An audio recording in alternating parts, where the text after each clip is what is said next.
Ladies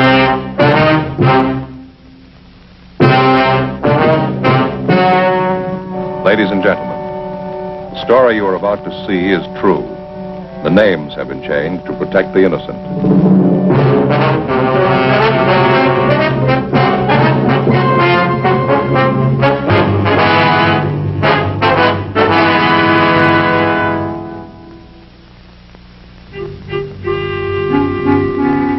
This is the city. All year round, it wears work clothes. On holidays, it dresses up.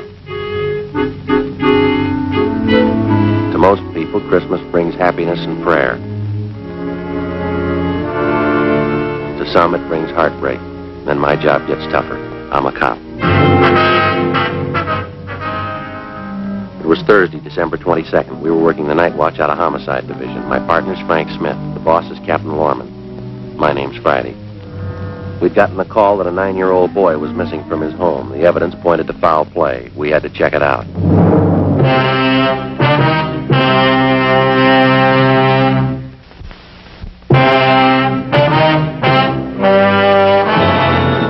Okay. Homicide, Friday.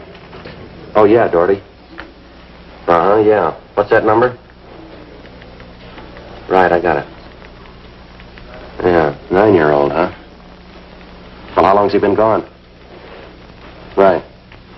Well, how do you figure homicide? Uh-huh. Oh, yeah. Yeah, right. Okay, sure, we'll get right on it. Right. Anything? Doherty, Unit 113J. He and Levinson are out on Hollis Avenue trying to track down a 9-year-old boy. What's the story? Well, the kid's missing. Suspicion of foul play. How long's he been gone? About 2 hours. Kid was last seen playing in the backyard of his home. Yeah? Doherty says they checked over the yard. Find anything? Blood stains, lots of them. They look new. Tom Doherty from Highland Park Juvenile was waiting for us in front of the house. We went down the driveway and into the backyard. Doherty told us that the boy's mother told him that she'd gone out to do some Christmas shopping at 11 o'clock that morning. And when she returned home at 2 p.m., the boy was gone. His name was Stanley Johnstone, age 9 years. Ray Pinker started his preliminary investigation of the stains found on the patio.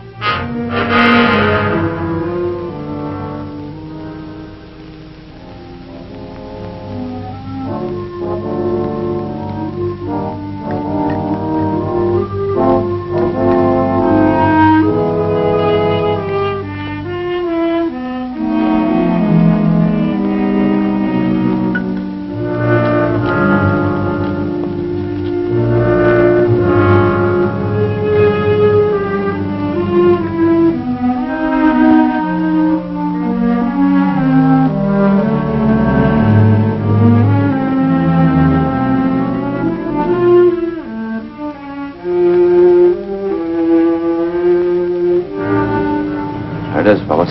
Yeah, Ray. Very blue, bloodstains, all right. I don't know whether it's human or animal. You have to go back to the lab to run it through? Yeah, biological precipitin test. How soon can you type the blood for us, Ray? Precipitin test won't run more than 20 minutes. Take 3 or 4 hours to run a blood grouping, though. Anything else you want to check? Now, let me borrow a scribe and an envelope, will you, Ray? Sure.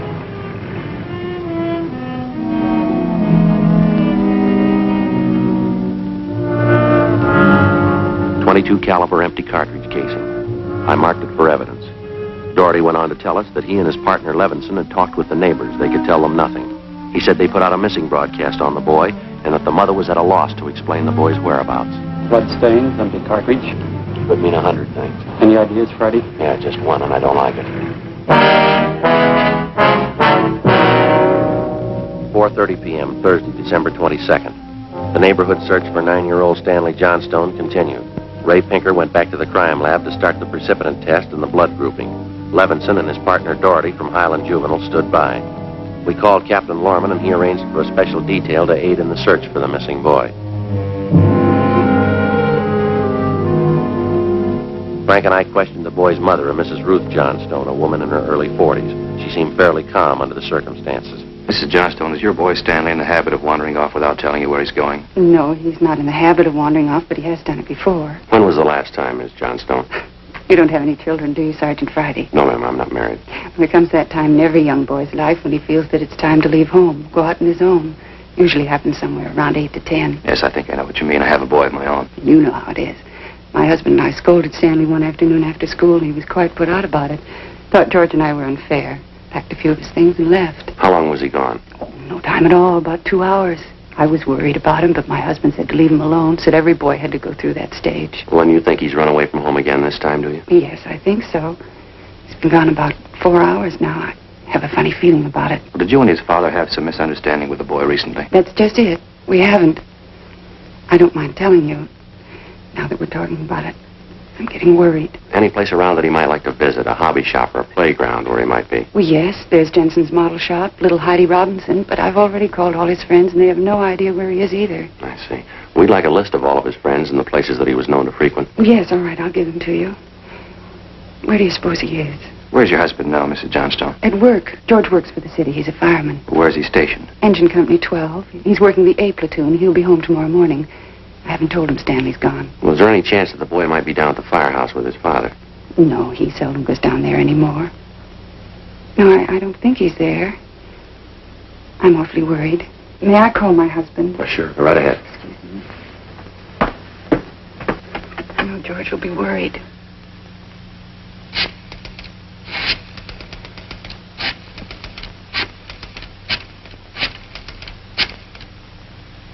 Engine Company 12, please.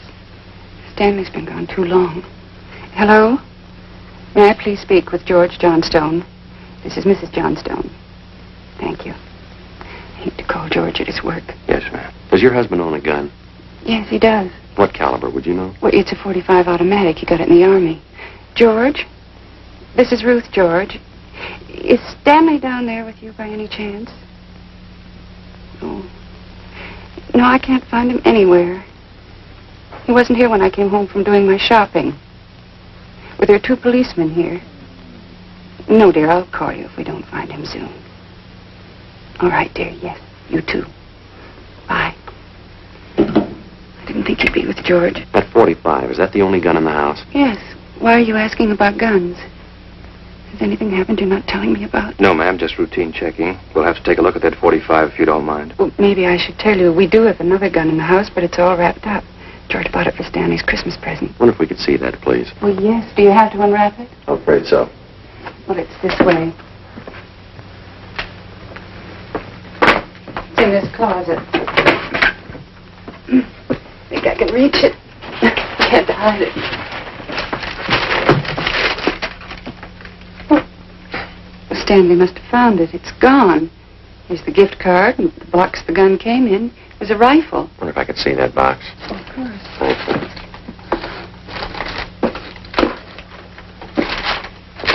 How about it, Joe?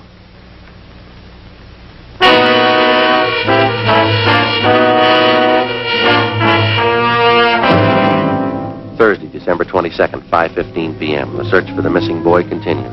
We checked the list of Stanley Johnstone's friends. None of them or their parents had any idea of his whereabouts.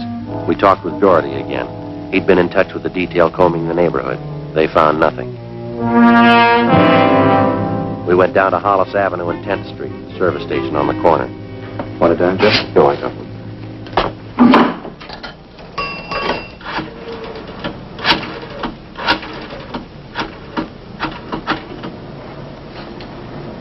$2667, please. Thank you. Crime lab? Yeah, Ray? No, Ray Pinker. Hi, Ray. It's Friday. No sign of him yet. Did you finish the precipitant yet? I see. No, we don't know. Oh, we didn't want to upset his mother any more than we had to. What? Oh, yeah. Yeah, we can do it that way. What? What? Oh. Yeah, well, transfer me over, will you, Ray? Yeah, thank you. Right, check you later, Ray. Well, hi, Captain. It's Friday. Yeah, well, we just left Doherty. Yep. Right? We'll stay on it. What'd Pinker have? It's human blood. He's working on the grouping now. He wanted to know the Johnstone boy's blood type. Something else. Yeah? There's another one missing. An 8-year-old boy.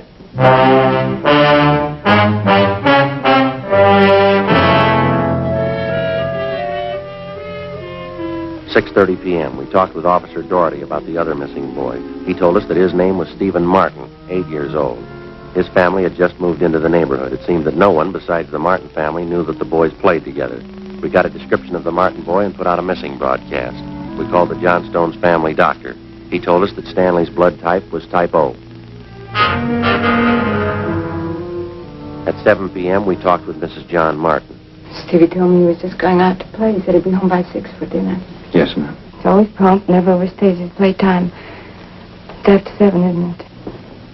Yes, ma'am, 5 after. You sure Mrs. Johnston doesn't know where the boys are? She has no idea, Mrs. Martin. It's terrible, just awful. I feel there's more to this thing, something you're not telling me. Well, there's no use to upset you until we know a few things for sure. Then you are holding back something. Please try not to worry, Miss Martin. There are certain questions we have to ask, routine questions in any kind of investigation. Is there anything else you want to know? Yes, what's your boy's blood type? Funny question. Do you think anything's happened to him? Have you found him and you're not telling me? No, ma'am, we haven't found him. We don't think anything's happened to him.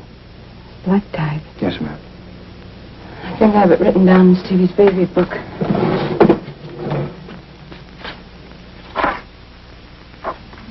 Yes, here it is. It's type O. Thank you. I wonder if I might use your phone.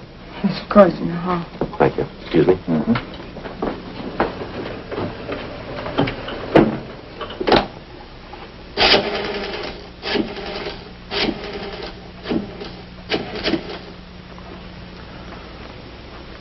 2667, please. Right. Hello, Ray. This is Friday. Just checking back. I got the blood type of the 2 missing boys for you. Yeah, type O. No, both boys, type O. What? Right. Frank, see you a minute. Right, Joe. Excuse me, Miss Martin. Tinker just finished the blood grouping. Bad? The stains, both type O.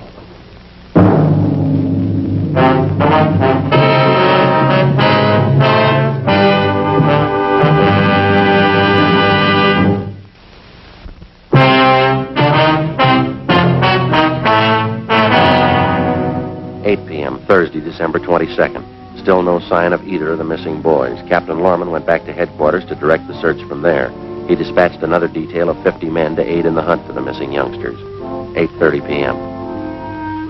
We went up the block to see Mrs. Johnstone. Her husband had quit work early and returned home. We talked with him. He could tell us nothing more than we already knew.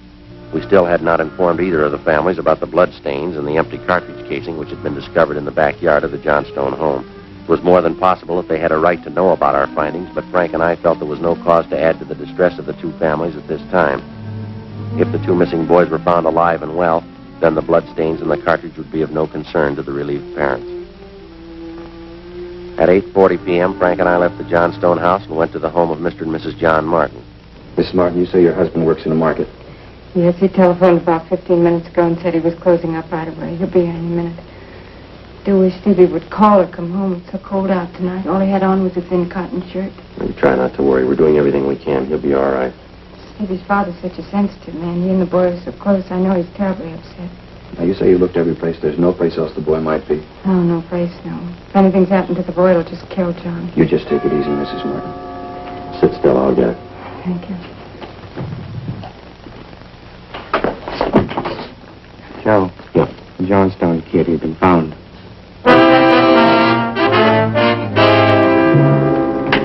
He's home, Sergeant. He's come home. Thank God he's all right. Well, where's he been? Did he tell you? No, he didn't. He's acting so strange. I've never seen him like this. How do you mean, Mrs. Johnstone? Well, he just came in the front door, said hello, Mom, sat down in a chair and stared at the floor. Won't talk to his father or me. Mind if we talk to him? Well, no, go ahead. I asked him about the little Martin boy, but he wouldn't tell me a thing. Where's he now? In the dining room.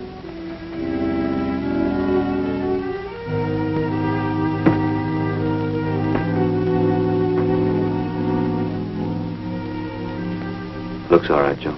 Yeah. Son, this is a police officer. He wants to talk to you. Oh, don't be afraid, dear. He only wants to ask you some questions. Son. You see, Sergeant? Stanley. Look at me, son. Come on, youngster. Get your head up. Come on now. That's better. Had your mother pretty worried, you know that? Want to tell us where you've been? You should try try and get him to eat a little something. You hear that, son? You want something to eat? Stanley, there's another little boy up the street who hasn't come home. You know where he is? His father and mother are worried about him, too, just like your folks were. You've got to help us find him, son. I killed him.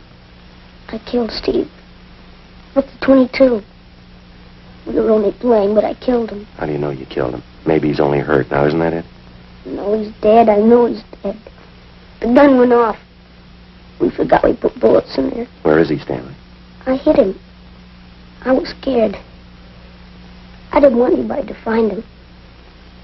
I don't want to go to jail. Where'd you hide him, son? Out in back under some leaves. I didn't mean it. He was my pal. You want to show us where, Stanley? Yes, I'll show you. Please don't send me to jail.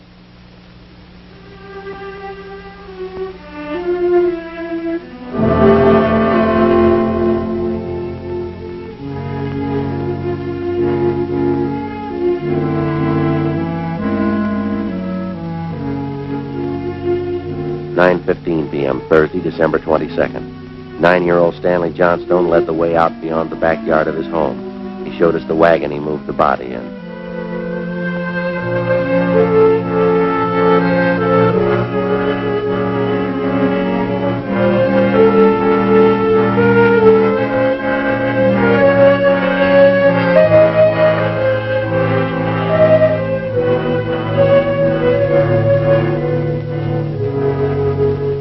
Stanley led us to a small clump of trees in back of the house. There we found the body of Stephen Martin. There was a single bullet wound in his chest just below his heart. He was dead.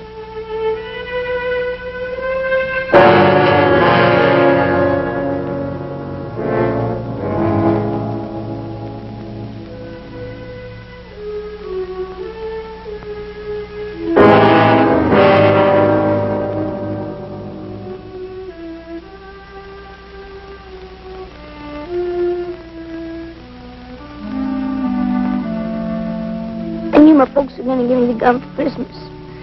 I knew where it was, and I got it. There was a box of bullets with it. Were you pointing the gun at Stephen? No, sir. No, sir, I wasn't. It was Steve's turn to play with it. I was chasing him, and he tripped over that stump there, and the gun hit him in his stomach and went off. Why do you think you killed him if you're telling us the truth? I'm telling the truth. Honest, that's the truth. All right, I believe you, son, but why do you think you killed him? It was my gun. Steve'd still be alive if I didn't go get it. Should have waited till Christmas. It's all my fault. Where have you been all this time? Right here. With Steve. What were you doing, son? I was praying.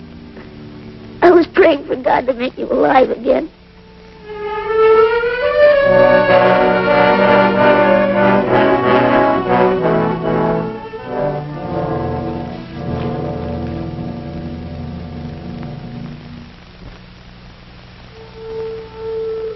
After a thorough investigation, Frank and I were convinced that the shooting of Stephen Martin was accidental. All evidence indicated that the Johnstone boy was telling the truth. We put in a call to the coroner's office and acquainted him with the facts. He designated a local mortuary to handle the body pending autopsy and granted us permission to remove the body to the Martin home. Mrs. Martin collapsed. The family doctor was called. Frank and I sat in the living room to wait for John Martin, the dead boy's father.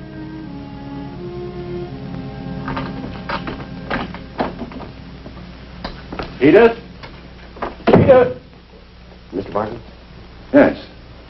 You the police? Yes, sir. Where's Edith? Where's my wife? Well, has my boy come home yet? Well, have you found him? Yes, sir. Well, where is he? Stevie? Stevie? Where's Steve? He's hurt, isn't he? Yes, sir. Well, where is he? I want to see him. He's hurt pretty bad, Mr. Martin. Well, where is he? I want to see him.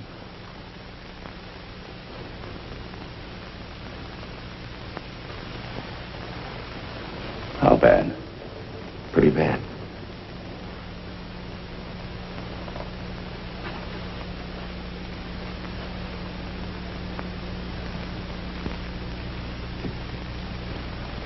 He's dead.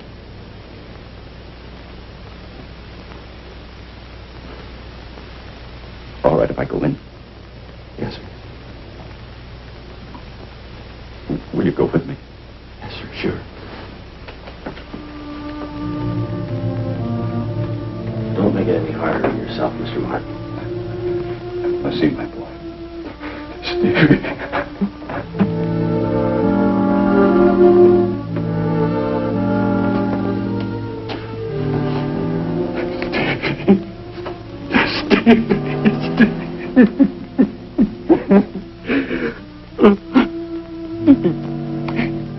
Listen to me, son. We've got a lot of nice things for you for Christmas. Everything you wanted. I got you 3 new cars for the train. And the one with the searchlight on it. It really works, Stevie. It really works. And the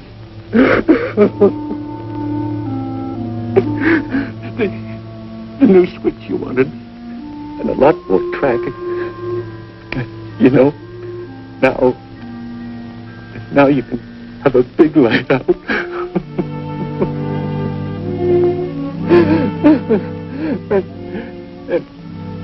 and you know that catches mitt you wanted? I got that for you too. And the cowboy outfit.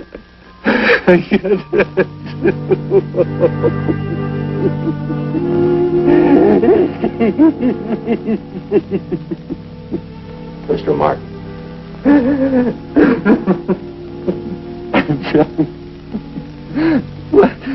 What happened? It was an accident, sir. He was playing with the Johnstone boy up the street. Playing with a gun. Went off. What was the name of that other boy? Stanley Johnstone. It was an accident, sir. Mr. Martin. I want to see that boy.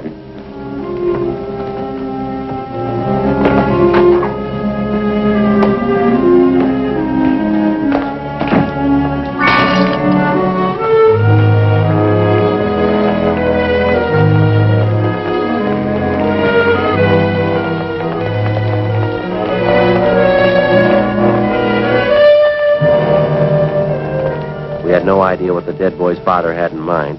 We didn't feel that we should try to restrain him. We went along with him up the street to the Johnstone home.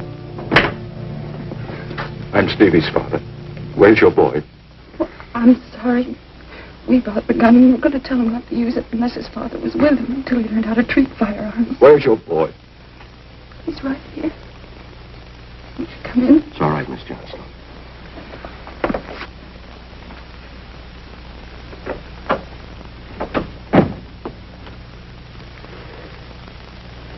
Are you the boy that was with Stevie? Yes, sir. What's your name? Stanley.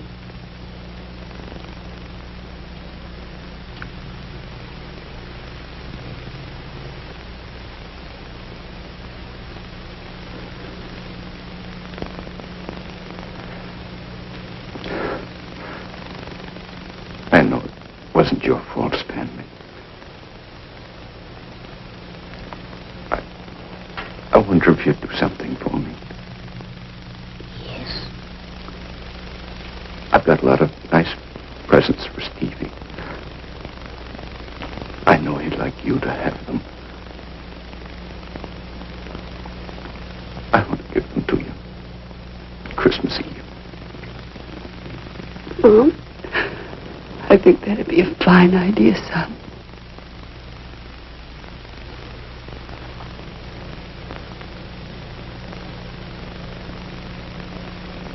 Come on, Frank.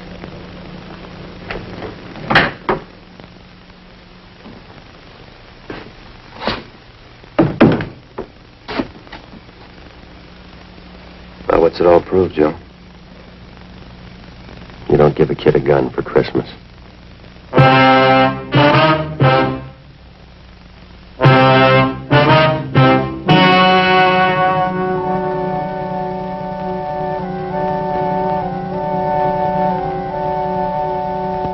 On December 24th, the coroner's inquest was held at the County Morgue, Hall of Justice, City and County of Los Angeles, State of California.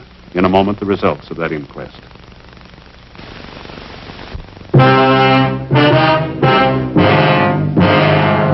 The coroner's jury ruled that the death of Stephen Martin was the result of an accident.